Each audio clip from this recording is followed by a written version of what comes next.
Darksiders Genesis came as a bit of a surprise to me, especially so soon after Darksiders 3 came out. With the release of this game, now all 4 horsemen in the titular apocalyptic franchise are now featured. This one starring the last horseman to not be seriously featured in a game up to this point, Strife. Strife is joined by fellow Darksiders alumni War from the first game to create this actually somewhat entertaining co-op buddy cop adventure.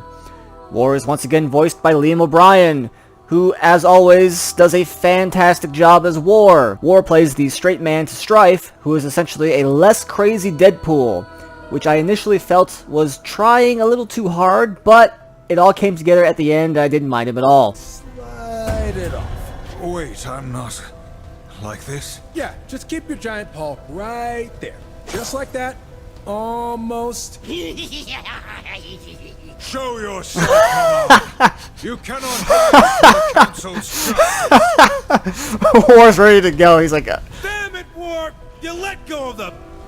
The neat thing about having both of these characters playable is that they each bring their own unique style of gameplay. War plays very much like he did in Darksiders 1 with giant sword swings, parrying opponents, and essentially returns with most of the abilities he had from the first game. Strife, on the other hand, lets you play the game as a twin-stick shooter, so while War is off tanking damage in the thick of it, with Strife you just pluck away at their health from afar and use your abilities to slow down or confuse your enemies, shoot them until they die. Truth be told, when I first started playing the game, I didn't want to play as War at all, because I'd already played this game, good as it was, and I wanted to play with the shiny new Horseman toy. I quickly realized that sitting there plinking away, while smart and advantageous, also got boring pretty quickly, so I found myself switching out as needed between War and Strife depending on the situation, because both have their benefits. War is like my spirit animal, though. He too shares my frustration with puzzles upon puzzles.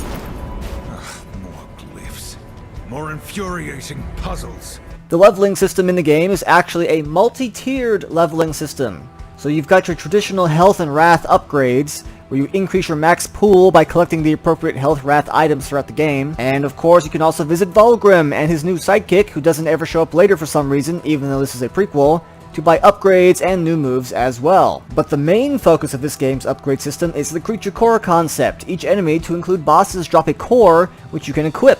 Each core has a unique benefit of some kind, either increasing stats in some way, or giving you special properties like immunity to a certain enemy's explosion, causing slain enemies to die with a small explosion, or giving you your own personal shield that always snaps back on after a little while with no damage. It's kind of like Mega Man powering up when defeating bosses, except a bit more generalized. The creature cores are split up into different types, and putting those types into their associated slots also gets you an extra bonus. You can fit cores in anywhere for the most part, so you can access the full tree, but optimizing your cores leads to the best results and encourages you to farm levels for various types. Cores can be leveled up as well by collecting more of the same core, so defeating enemies over and over again, to include bosses thanks to the game's simple mission replay system, is always available. Finally, you have different power-ups for your weapons. For Strife, this comes in the form of ammo types. Each type of ammo has a different effect. One type has a chain lightning effect, another could be a giant flamethrower. War, on the other hand, has various enchantments he can put on his sword that let him do different types of enemy attacks, much like Darksiders 1. He can spin to win with the fire enchantment, make the enemies spin to win with the wind vortex, drain their health with the vampiric one, or just curse them all with death touch and watch them explode as each one of them dies.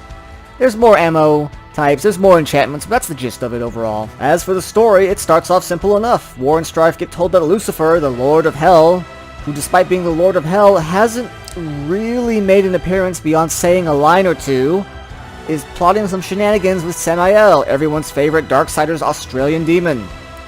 One thing leads to the next, and it turns out Samael is actually entirely innocent of the whole thing, but a lot of hell is in on some grandiose plan and must be stopped.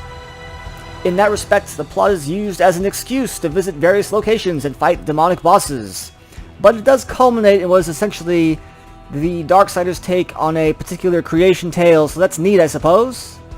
Overall, I enjoyed Darksiders Genesis more than I thought I would, if I'm being completely honest. It's not my favorite game in the franchise by a long shot, but it could be decent enough with a friend to just casually blow through some levels, I suppose. It's not too difficult on normal difficulty, and even on apocalyptic, I found it isn't too bad as long as you pay attention and stay on top of things. Thanks for watching, everyone. As always, if you like what you see here, don't forget to like, comment, and subscribe. Check us out on Twitter, or of course our main website at enthusiasts.com. My name is Axelon. I'll see you guys next time.